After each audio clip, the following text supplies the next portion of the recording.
అర్హులైన మాకు ఇల్లు కేటాయించాలి. హుద్హుద్ తుఫాన్ కారణంగా అనకాపల్లి జిల్లా అచ్యుతాపురం మండలం తంతడివాడపాలెం గ్రామంలో పూరిల్లో నివసిస్తూ నష్టపోయిన సుమారు 80 మంది మత్స్యకార కుటుంబాలను ఈనాడు రిలీఫ్ ఫండ్ సంస్థ గుర్తించి అప్పట్లో 80 ఇళ్లు నిర్మించి 60 కుటుంబాలకు అందజేయడం జరిగింది.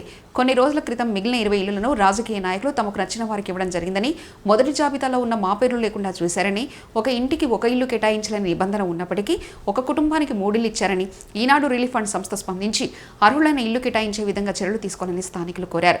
ఈ కార్యక్రమంలో వంకా పోలయ్య, కొవిరి అచ్చెన్నాయుడు, దేముడు, చోడిపల్లి అప్పలరాజు, లక్ష్మణ్ మరియు మహిళలు పాల్గొన్నారు.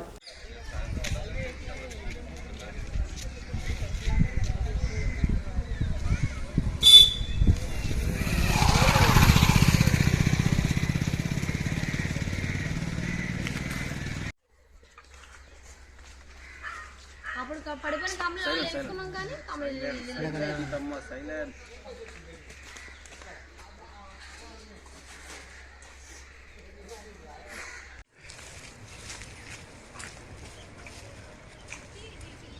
పైకి తీసాను గురిగారు కోర్టులో ఉండాలి కేసు. అది అంటే అది కానీ మీరు మాకు సపోర్ట్ చేయలేదు సార్ గట్టిగా.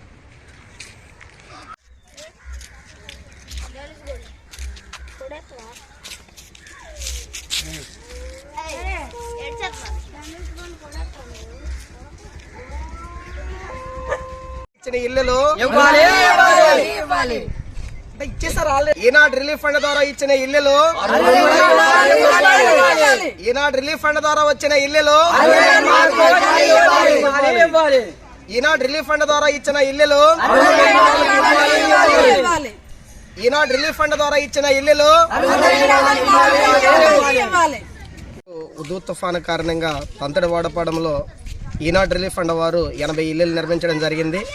మరి ఇందులో 2018 సమయంలోనే గవర్నమెంట్ వారు 60 ఇల్లులు సుమారుగా అర్హులైన లబ్ధిదారులకి అందజేయడం జరిగింది.